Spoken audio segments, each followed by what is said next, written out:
आज हम लोग बात करने वाले हैं बीए पार्ट 1 हिस्ट्री ऑनर्स का पेपर 1 का चैप्टर 4 है। और चैप्टर 4 का हम लोग पूरा अच्छा तरह से चैप्टर 4 कंप्लीट कर लिए थे। उसका ऑब्जेक्टिव क्वेश्चन देख लिए थे और सब्जेक्टिव क्वेश्चन यानी कि लॉन्ग क्वेश्चन में एक क्वेश्चन देख लिए थे। ये हम लोग का दूसरा क्वेश्चन है और अंतिम क्वेश्चन है लॉन्ग क्वेश्चन। इसमें हम लोग क्या सीखते हैं, ये सीखते हैं कि लॉन्ग क्वेश्चन का आंसर कैसे लिखा जाता है, कौन कौन सी गलती नहीं करनी चाहिए और उसको इसमें मैप कैसे बनाया जाता है, कैसे याद किया जाता है, ये सब हम लोग समझते हैं। तो क्वेश्चन इसमें पहला क्वेश्चन हम समझ लिए थे, ये दूसरा क्वेश्चन अगर नहीं देखें अभी तक पहला क्वेश्चन तो उसका लिंक इसी वीडियो के नीचे डिस्क्रिप्शन में दिया गया, वहां से देख सकते हैं। इसी चैनल पर प्ले लिस्ट भी बना हुआ होगा, वहां से भी देख सकते हैं। ये जैसे ही क्वेश्चन 2 कंप्लीट होगा आप लोगों को इस चैप्टर का मॉडल सेट टेलीग्राम ग्रुप में दे दिया जाएगा। इससे पहले वाला चैप्टर का मॉडल सेट जो है यानी चैप्टर 3 तक मॉडल सेट टेलीग्राम ग्रुप में दे दिया गया है। और उसमें आपको क्या करना होता है, आंसर लिख कर भेजना होता है। हम चेक करके बताते हैं कितना आंसर सही है, कहाँ गलत है, कहाँ सुधार की जरूरत है, ये सब बताते हैं। तो चैप्टर 3 का जो हम मॉडल सेट भेजे थे उसमें बहुत सारे बच्चे आंसर लिखकर भेजे हैं और बहुत मतलब अच्छे आंसर लिखकर भेजे हैं। और कुछ उसमें कमियां थी जो हम बताए हैं कि ये कमियां थी। तो वैसे ही चैप्टर 4 का भी हम मॉडल सेट भेजेंगे, आपको आंसर लिखकर भेजना होगा टेलीग्राम ग्रुप में। टेलीग्राम ग्रुप अभी तक ज्वाइन नहीं किया है तो उसका लिंक इसी वीडियो के नीचे डिस्क्रिप्शन में दिया गया, वहां से ज्वाइन कर सकते हैं। या आपको टेलीग्राम में सर्च करना है हिस्ट्री टॉक और आपको टेलीग्राम ग्रुप मिल जाएगा और आपको ज्वाइन कर लेना है। तो चलिए हम लोग आगे बढ़ते हैं। सिंधु घाटी सभ्यता चैप्टर 4 था तो इसमें ये दूसरा क्वेश्चन है, क्योंकि देखिए एक ही क्वेश्चन को अलग अलग तरीके से पूछ दिया जाता है। अब देखिए ये क्वेश्चन का क्या है और इसको कौन कौन से तरीके से पूछा जा सकता है। क्वेश्चन ये है कि सिंधु घाटी सभ्यता की विशेषताओं पर प्रकाश डालें। देखिए ध्यान समझिएगा, ये पहला क्वेश्चन है। ये पहला नहीं मतलब इसका ये 2 नंबर क्वेश्चन है, ध्यान रखिएगा। 2 नंबर क्वेश्चन है कि सिंधु घाटी सभ्यता के मुख्य विशेषताओं पर प्रकाश डालें। ये क्वेश्चन हो गया। अब इसको कैसे पूछा जा सकता है, सिंधु घाटी सभ्यता की जगह पर हड़प्पा सभ्यता भी हो सकता है कि हड़प्पा सभ्यता के मुख्य विशेषताओं पर प्रकाश डाले या सिंधु घाटी सभ्यता के मुख्य विशेषताओं पर प्रकाश डाले, ऐसे भी क्वेश्चन आ सकता है। और ये क्वेश्चन ऐसे भी पूछा जा सकता है, ध्यान रखिएगा, कि सिंधु घाटी सभ्यता के नगर नियोजन और भवन निर्माण प्रणाली पर प्रकाश डाले या सिंधु घाटी सभ्यता के नगर नियोजन पर प्रकाश डाले या नगर नियोजन की विवेचना करे, ऐसे भी क्वेश्चन आ सकता है। या हड़प्पा सभ्यता के नगर नियोजन पर प्रकाश डाले, ऐसे भी ये क्वेश्चन आ सकता है। यानी कि नगर नियोजन के बारे में भी आएगा तो यही लिखेंगे, मुख्य विशेषता भी आएगा तो यही लिखेंगे, ध्यान से समझिएगा। अब इसमें मुख्य क्या बात होता है, इंट्रोडक्शन, मध्य भाग और अंत में निष्कर्ष होता है। तो इंट्रोडक्शन मतलब बेहतरीन होना चाहिए, नॉर्मल भी लिखिएगा तो कोई दिक्कत नहीं। हम इंट्रोडक्शन नॉर्मल आप लोगों को बताते हैं इसलिए ताकि आप लोगों को याद करना होता है। और याद करने में अगर इसमें कोई डाटा हम लिख देंगे, ये खोज कोई लिख देंगे कि इतना में खोज हुआ था, यहाँ पर ये मिला था, तो आप लोगों को याद नहीं हो पाएगा।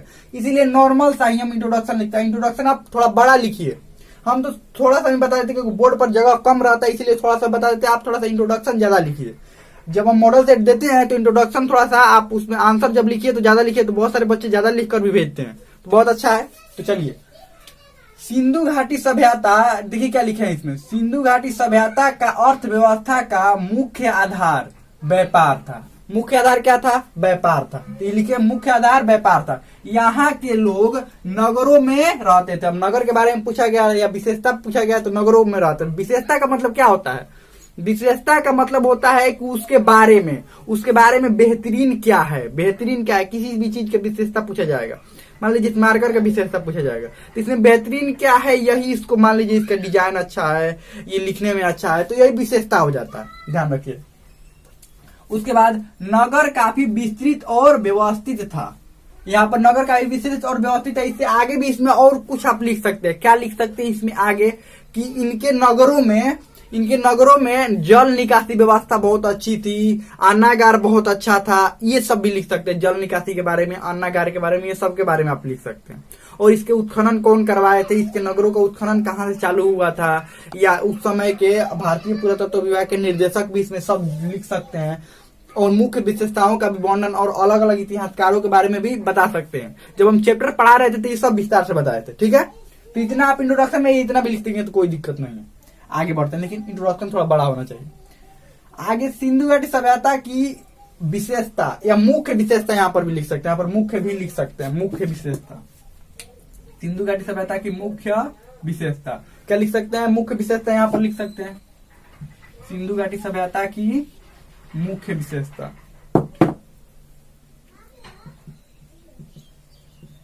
मुख्य विशेषता, सिंधु घाटी सभ्यता की मुख्य विशेषता लिखकर और यहाँ पर अंडरलाइन कर सकते हैं। सिंधु घाटी सभ्यता की मुख्य विशेषता। और एक नंबर में क्या लिखेंगे? कांस्य सभ्यता। क्या लिखेंगे एक नंबर में? कांस्य सभ्यता। ये सभ्यता कैसी थी? कांस्य सभ्यता। अब इसमें लिखेंगे ये शुरुआती दौर में, यहाँ पर क्या लिखेंगे? सिंधु घाटी सभ्यता के शुरुआती दौर में लोगों द्वारा तांबा का उपयोग किया जाता था, तांबा धातु का उपयोग किया जाता था। लेकिन धीरे धीरे और भी उपकरण औजार बनाए जाने लगे और तांबा और टीन को मिलाकर कांसा का निर्माण किया जाने लगा। कांसा का निर्माण किया जाने लगा जो काफी मजबूत होता था और इस कांसे से बर्तन, औजार और अलग अलग प्रकार की चीजें बनाई जाने लगी और यहाँ पर लोग अधिक मात्रा में कांसा का ही उपयोग करते थे। इसलिए इस सभ्यता में कांसा की उपयोगिता काफी बढ़ गई थी। कांस्य सभ्यता मतलब कांसा का लोग उपयोग करते थे। अगला जनतांत्रिक सभ्यता। क्या लिखेंगे? जनतांत्रिक सभ्यता लिखेंगे। इसमें जनतांत्रिक सभ्यता लिखकर और अंडरलाइन करेंगे और इसमें लिखना शुरू करेंगे। क्या लिखेंगे? यहाँ पर कोई राजा का प्रमाण नहीं मिला हुआ है। यहाँ पर ना कोई राजा का प्रमाण मिला हुआ है, ना बड़ी सेना का प्रमाण मिला हुआ है। इसीलिए माना जाता है कि यह एक जनतांत्रिक सभ्यता थी। लोगों को आपसी सहमति से ही कोई निर्णय लिया जाता था और यहाँ पर मोहनजोदड़ो में एक बड़ा सभागार भी मिला हुआ है, जिससे ये प्रमाणित होता है कि बहुत सारे लोग कोई भी कार्य करने के लिए एकमत होकर और आपसी सहमति से कोई भी कार्य करते थे। इसीलिए माना जाता है कि यह सभ्यता जनतांत्रिक सभ्यता थी। यहाँ पर राजा का कोई प्रमाण नहीं मिला हुआ है। और इसकी एक और विशेषता थी कि यहाँ के लोग व्यापारी थे, इसीलिए ये ज्यादा राजा या इसीलिए ये ज्यादा अन्य बातों पर ध्यान नहीं देते थे या राजा बनने या कोई बड़ा सा सेना रखने पर ये ध्यान नहीं देते थे। ये अपना सारा ध्यान व्यापार पर देते थे। इसीलिए माना जाता है कि ये जनतांत्रिक सभ्यता थी। अब देखिए इसमें जनतांत्रिक सभ्यता में एक बात हम बोले, मोहनजोदड़ो में एक सभागार मिला हुआ है, सभागार की बात की है। तो आप क्या कर सकते हैं? यहाँ पर एक मैप बना सकते हैं। जनतांत्रिक सभ्यता लिखे ना, इसके नीचे लिखे और यहीं पर जनतांत्रिक सभ्यता के नीचे एक मैप बना दीजिए। भारत का मैप बना सकते हैं और वहां पर मोहनजोदड़ो दिखा सकते हैं। भारत का मैप बनाकर वहां पर क्या दिखा सकते हैं? मोहनजोदड़ो। हम क्या बताए थे उस समय? बताए भी थे कि मोहनजोदड़ो कहां पर है। देखिए भारत का मैप नॉर्मल सा मैप, जरूरी नहीं है कि बहुत अच्छा ही होना चाहिए। मोहनजोदड़ो ऐसे दिखा सकते हैं। यहाँ पर क्या लिख सकते हैं? मोहनजोदड़ो। यहाँ पर क्या लिख सकते हैं? मोहनजोदड़ो। यहाँ पर दिखा सकते हैं मोहनजोदड़ो और यहाँ पर लिख सकते हैं सभागार।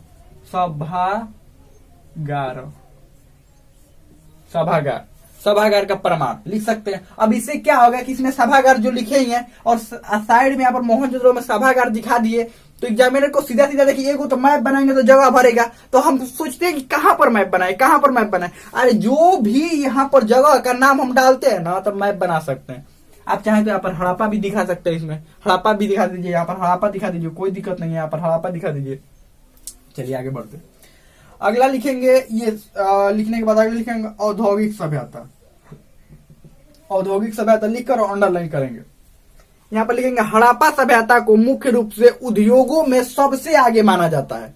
उद्योगों में क्योंकि यहाँ के लोग मुख्य रूप से व्यापारी थे और यहाँ पर बहुत सारे सामानों का उत्पादन भी किया जाता था। मनका बनाया जाता था, मुहरे बनाई जाती थी और अलग अलग प्रकार की मूर्तियां बनाई जाती थी। इसीलिए यहाँ पर कई औद्योगिक नगर के प्रमाण मिले हुए, जिसमें चनहुदड़ो प्रमुख रूप से चनहुदड़ो है। चनहुदड़ो में भी औद्योगिक उद्योग का प्रमाण मिला हुआ है और बहुत सारे औजार बनाने के मशीन और वहां पर औजार बनाने के मशीन मिला हुआ है। और चनहुदड़ो के साथ साथ लोथल में भी कई उपकरण मिले हुए, जिससे ये प्रमाणित होता है कि लोथल भी औद्योगिक नगर था। और लोथल में एक बड़ा बंदरगाह भी मिला हुआ है। इसीलिए माना जाता है कि ये हड़प्पा सभ्यता एक औद्योगिक सभ्यता थी। और यहाँ पर लोगों का मुख्य रूप से उद्योगों पर ही निर्भर थे।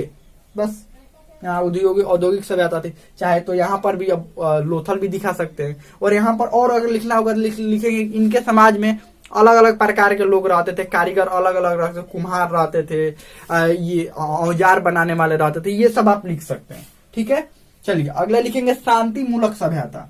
क्या लिखेंगे? शांति मूलक सभ्यता लिखेंगे। शांति मूलक सभ्यता, शांति मूलक सभ्यता में क्या लिखेंगे? अंडरलाइन करके लिखेंगे।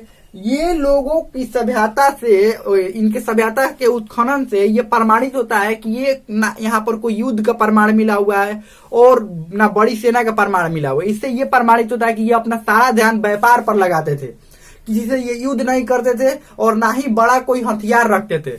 और इससे ये प्रमाणित होता है कि ये सभ्यता शांति मूलक सभ्यता थी, किसी से ज्यादा ये युद्ध नहीं करते थे। बस सिंपल सी बात है। ये विशेषता अभी यहाँ पर लिख रहे हैं, तो आप इसमें बड़ा भी करके थोड़ा लिख सकते हैं। आगे लिखेंगे नगर नियोजन और भवन निर्माण। ठीक है, अंडरलाइन करेंगे लिखकर।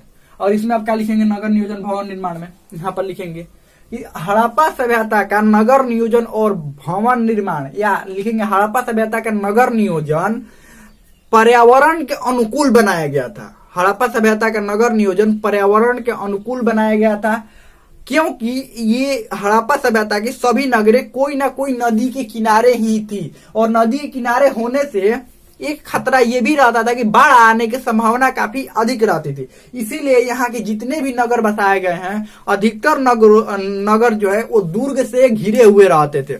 चनहुदड़ों के अलावा लगभग सभी नगरों में दुर्ग के प्रमाण मिले हुए। और ये दुर्ग काफी, मतलब ये दुर्ग जो था यानी किला, ये काफी चौड़ा और ऊंचा होता था, जिससे उनको बाढ़ से सुरक्षा होती थी। साथ में यहाँ पर जल निकासी प्रणाली बहुत ही बेहतरीन थी। ठीक है, इतना बस नगर नियोजन में लिखकर, और उसके बाद एक नाम लिखेंगे दुर्ग। अब इसके नगर नियोजन के एक एक वर्णन करेंगे, एक एक हिस्सा का वर्णन करेंगे। यहाँ पर क्या लिखेंगे? दुर्ग। यहाँ पर लिखेंगे कि सिंधु घाटी सभ्यता के लगभग सभी नगरों में दुर्ग का प्रमाण मिला हुआ है। चनहुदड़ों को छोड़कर सभी नगरों में दुर्ग का प्रमाण मिला हुआ है। और दुर्ग से उनको दुर्ग बनाने से क्या लिखेंगे? इसमें दुर्ग बनाने से नगरों के चारों तरफ दुर्ग यानी कि किला, समझ किला ही होता है।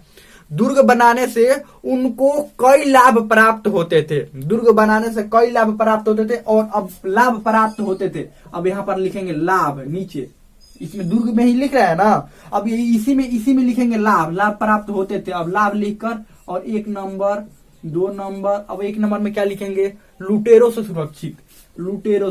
लुटेरों से सुरक्षा। दुर्ग बनाने से क्या लाभ होता था? लुटेरों से सुरक्षा होता था, बाढ़ से सुरक्षा होता था, बाढ़ से सुरक्षा। तीसरे नंबर में क्या लिखेंगे? बाहरी आक्रमण से सुरक्षा। वही लुटेरा वाला ही हो गया, बाहरी आक्रमण से सुरक्षा। और क्या लिखेंगे? ठंडा और गर्मी से भी सुरक्षा मिलता था। ठंडा और गर्मी की ज्यादा हवाएं इसमें नहीं आ पाती थी, ठंड और गर्मी से भी सुरक्षा होता था। तो ये लाभ लिख सकते हैं। अब आप ही सोचिए ना, कोई अगर किला बनाता है तो किला से क्या क्या लाभ होता है। या यहाँ पर और लिख सकते हैं कि बाहरी जानवरों के आक्रमण से सुरक्षा। जानवर भी तो आक्रमण कर सकते हैं, नदियों किनारे रहते थे और जंगल भी पास में रहता था। तो जंगल से अगर दुर्ग नहीं रहेगा, अगर नगर ऐसे ही बताएंगे, तो नगरों में बाघ ये शेर या बड़े कोई जानवर नहीं आ जाएंगे। अभी भी देखते होंगे न्यूज में कि बाघ शेर कभी शहरों में भी चले आते हैं। तो कैसे आते हैं? शहरों में दुर्ग थोड़े रहता है, लेकिन इस समय दुर्ग था, तो ये बड़े जानवरों से भी सुरक्षा इनको मिल जाती थी। दुर्ग में आ ही नहीं पाएंगे। तो इतना कुछ लाभ हो गया, दुर्ग से लाभ हो गया, इतना कुछ हो गया, लाभ लिख देंगे। तो यहाँ पर अब लाभ लिखकर और नीचे लिखेंगे इसीलिए दुर्ग इनके लिए काफी लाभदायक होता था। और दुर्ग बनाने से इनको काफी चीजों से इनको सुरक्षा मिल जाती थी। ठीक है, इतना हो गया। नहीं तो बताइए, दुर्ग नहीं बनाते तो लुटेरा या बाहरी आक्रमण के लिए सैनिक रखना पड़ता ना। सैनिक रखते तो खर्च होता, सैनिक रखते उनको खर्च, वेतन देना पड़ता, हथियार रखना पड़ता, हथियार का बाहर से मंगाना पड़ता या खुद बनाना पड़ता, तो बहुत मेहनत होता। इसलिए इन लोग दुर्गे बना दिए। दुर्ग जब मतलब किला बहुत ही चौड़ा और ऊंचा बना दिए। आगे बढ़ते हैं। सड़क लिखकर और अंडरलाइन करेंगे, और इसमें अब सड़क लिखकर अंडरलाइन करके और इसमें अब लिखना शुरू करेंगे। सड़क में इनकी सड़कें काफी बेहतरीन और चौड़ी होती थी। इनकी सड़कें काफी बेहतरीन और चौड़ी होती थी। और मुख्य सड़क था वो एक दूसरे को समकोण पर, समकोण मतलब 90 डिग्री होता है, तो आप मतलब मत लिखिएगा, लिखिएगा समकोण पर एक दूसरे को काटती थी। समकोण पर एक दूसरे को काटती थी और इनकी जो सड़कें थी वो काफी चौड़ी होती थी। साथ में इस सड़कों के किनारे बनाया गया जो भी भवन था उनका मुख्य उनका दरवाजा और उनकी खिड़कियां मुख्य सड़क पर न खुलकर गलियों में खुलती थी, जिसके कारण उनको काफी ज्यादा फायदा होता था या दुर्घटना से काफी अधिक बच सकते थे। क्योंकि देखिए यहाँ पर ये समझाया था ना, ऐसे मुख्य सड़क हो गया, अगर यहीं पर अगर दरवाजा खुलेगा तो कोई बच्चा आ सकता है, इधर से मान लीजिए कोई वाहन जा रहा है तो दुर्घटना हो सकता है, तो ये तो बता ही थे। तो सड़क लिख लिए, सड़क में ये लिख लिए कि हाँ उनको सुरक्षा होता था। अब यहाँ पर आप सड़क बना सकते हैं, ऐसे करके आप सड़क बना दीजिए, सड़क के बारे में लिख लिया ना, तो नीचे से सड़क बना दीजिए और यहाँ पर ऐसे करके सड़क बना लीजिए। ऐसे सड़क यहाँ पर लिखिए सड़क और ऐसे करके लिख दीजिए समकोण,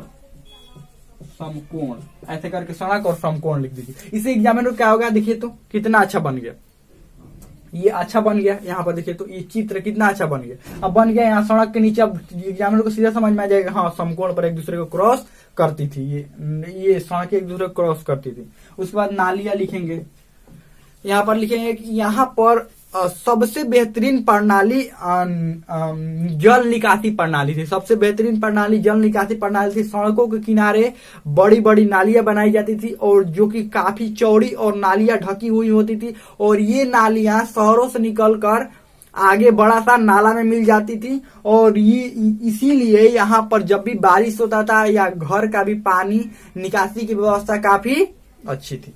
नालियों के बारे में लिखिए सार्वजनिक इमारत, यहाँ पर क्या लिखेंगे सार्वजनिक भवन और इमारत भी बनाया जाता था, जिसमें एक प्रमुख था सभागार, वो मोहनजोदड़ो वाला सभागार। वहां पर वो सार्वजनिक ही इमारत था, सभी लोग वहां पर आते थे। सार्वजनिक इमारत काफी बड़ा बनाया जाता था और यहाँ पर सभा होता था, और भी बाहर से जो भी व्यापारी आते थे उनको ठहरने के लिए भी अलग से इमारतें बनाई जाती थी, और यहाँ के सार्वजनिक इमारतें काफी अच्छी होती थी। सिंपल सी बात है। फिर अन्नागार, यहाँ पर लिखेंगे कि अलग अलग शहरों के लोगों की जीविका चलाने के लिए बड़े बड़े अलग अलग शहरों में अन्नागार भी बनाए गए थे, जिसमें से प्रमुख हड़प्पा और मोहनजोदड़ो में बड़ा अन्नागार मिला हुआ है, और इन दोनों में सबसे बड़ा अन्नागार मोहनजोदड़ो में मिला हुआ है, जिससे वहां उस शहर के लोगों की भोजन की व्यवस्था हो पाती थी। साथ ही उस अन्नागार से अन्न बाहर भी बेचा जाता था। अन्नागार हो गया। फिर भवन लिखेंगे और यहाँ पर लिखेंगे कि साधारण लोगों के रहने के लिए और बड़े व्यापारी को रहने के लिए अलग अलग तरह के भवनों का यहाँ पर निर्माण किया जाता था, और बहुत ही बेहतरीन 2 मंजिला भवन भी होता था और कुछ छोटे भवन भी होते थे। बस भवन के बारे में लिख लिए। अब अंतिम में निष्कर्ष लिख लेंगे। क्या निष्कर्ष लिखेंगे? सिंधु घाटी सभ्यता के बारे में लिखेंगे। यहाँ पर इसकी विशेषता के बारे में लिखना था और नगर नियोजन के, तो यही लिखेंगे बात। इसकी सिंधु घाटी सभ्यता काफी व्यवस्थित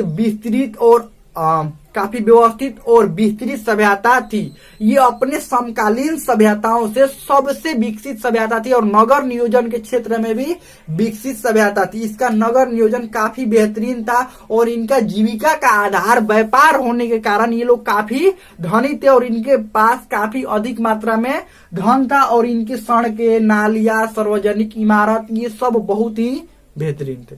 बस सिंपल तो हो गया, खत्म। ये हो गया। अब खत्म हो गया तो अब हम लोग अगला चैप्टर चालू करेंगे। ये चैप्टर पूरी तरह से कंप्लीट हो गया। इसका मॉडल सेट हम टेलीग्राम ग्रुप में दे देंगे। आपको मॉडल सेट का आंसर लिखकर उसी टेलीग्राम ग्रुप में भेजना है। तो हमें तो समझ में आ गया होगा। इसमें कोई भी डाउट हो, कोई भी क्वेश्चन हो, आप कमेंट में पूछ सकते हैं। हमें तो समझ में आ गया होगा।